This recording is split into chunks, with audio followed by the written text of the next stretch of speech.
ሰላም እንዴት ናችሁ? ውድ የጨረታ ለሁሉም ተከታታዮች በሙሉ እንዴት አረፈዳችሁ? እንዴት ናችሁ ብያለሁ። ሰላም ብያለሁኝ። ይሄ የአዲስ የወጣ የጨረታ ማስታወቂያ ነው። መኪናው ቶዮታ ሃይሉክስ ነው። 2015 ሁለተኛ ወር የሆነ መኪና ነው። በጣም ፐርፌክት ኮንዲሽን ላይ ነው የሚገኘው መኪናው። የተወሰነ ያው የጨረታ መኪና ስለሆነ የተወሰነ እርማት ይኖረዋል። እሱን ዞሮ ያው በብዙ ቪዲዮ ነግሬያችኋለሁ። የጨረታ መኪና ገስገዙ ምንም ሆነ ምን በጣም ወጪ እንደሚኖርባችሁ ታሳቢ አድርጉ።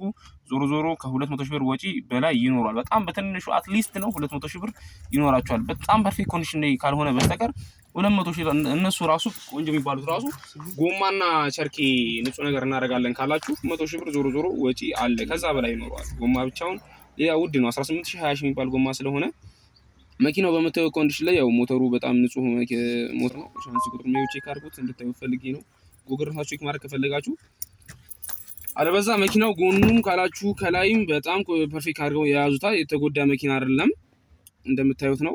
ዳሽቦርዱም ይሄን ይመስላል። ውስጡም ጎማዎቹ በቀጭን ጎማ ነው ያደረጉለት። ለምን ቀጭን ጎማ ያደረጉለት አላውቅም፣ ግን በቀጭን ጎማ ነው ያደረጉለት። ከላይ ያው የተወሰነ ስለቆመ ነው። የቆመበት ቦታ ወደ ታች ነው፣ ወደ ኋላ ስላልቆመ ነው ውሃ ከላይ ይዞ ያለው እንጂ ሌላው ነገሩ ንጹህ ነው። ከላይ ያለችውም ኬሪ ወይም አለች፣ እሷም ቆንጆ ነች። እርማት የተወሰነ ነው የሚፈልገው። ትንሽ ወጪ ካወጣችሁበት በቃ በጣም ምርጥ መኪና ለስራ በተለይ ፒክአፕ ፊልድ ላይ እንሰራለን እያላችሁ ፒክአፕ ታያችሁ የነበረ ሰዎች ይሄ ምርጥ አማራጭ ነው የሚሆነው ለእናንተ። በቀጣይ ላይ ደግሞ ፒክአፖች ሲወጡ ደግሞ እነሱን ተከታትለን የምንለቅላችሁ ይሆናል። ስለሆነም የዚህ መኪና ሙሉ ዝርዝር ስትፈልጉ እንደተለመደው በ0942276441 መደወል ትችላላችሁ። የዩቲዩብ ቻናላችንም ሰብስክራይብ ማድረጋችሁን አትርሱ። የደወል ምልክቱን ተጫኑ። ሌላ ጊዜ ሲውል ጨረታ ሲወጣ ቶሎ እንደርሳችሁ። ባትሪ ቤቱ የለም። ባትሪውን አይ ቲንክ ለምን እንደወሰዱት ባላቅም ባትሪው ተነስቷል። ግን ሌላ ነገሩ ኤቭሪቲንግ ፐርፌክት ነው። ዘይቱንም አይቼዋለሁ።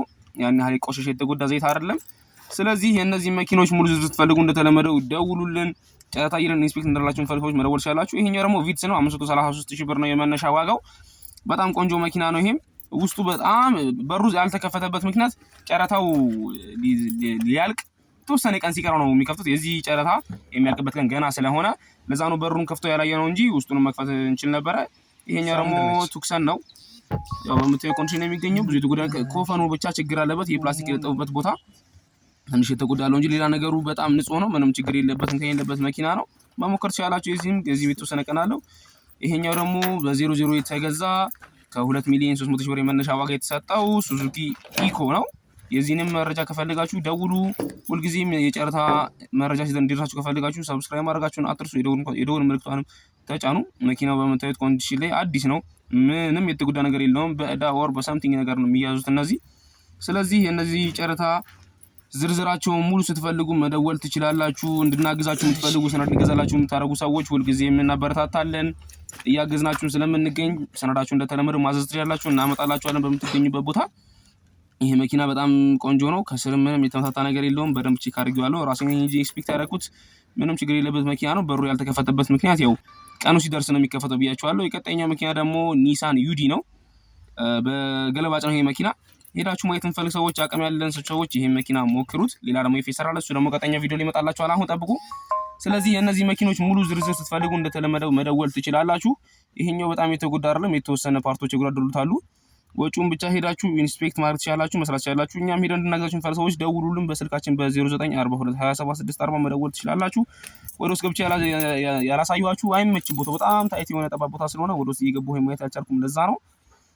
መኪናው በመታየት ዳሽቦርዱ ምናምን የተወሰነ የተጎዳዳ ነገር አለው ውስጡ የዚህ የኒሳኑ እንጂ ሌላ ነገሩ ቆንጆ ነው። 4 ቀን ምናምን ሲቀረው ነው እንትን የሚባለው በር የሚከፈትላችሁ እንጂ ለብዛ አይከፍቱም። ስለዚህ የቀጣይኛው መኪና ደግሞ ኤፍኤስአር ነው። ኤፍኤስአሩ ያው እንግዲህ ሞዴሉም ቆንጆ ነው። መኪናውን በአካል ሄደን እንድናይላችሁ የምትፈልጉ እንፈትሻችሁ ፈልጉ መደወል ትችላላችሁ። በቀጣይ ፓርት ላይ ቀርቱን እንለቅላችኋለን። ገበያ ላይ የሚሸጡ መኪኖችን ከዚህ በኋላ እንለቃለን። ረከስ ያሉ መኪኖችን መለቀቅ እንጀምራለን። ለቀጣይ ፓርት እንለቅላችኋለን። እናመሰግናለን። ቴንኪው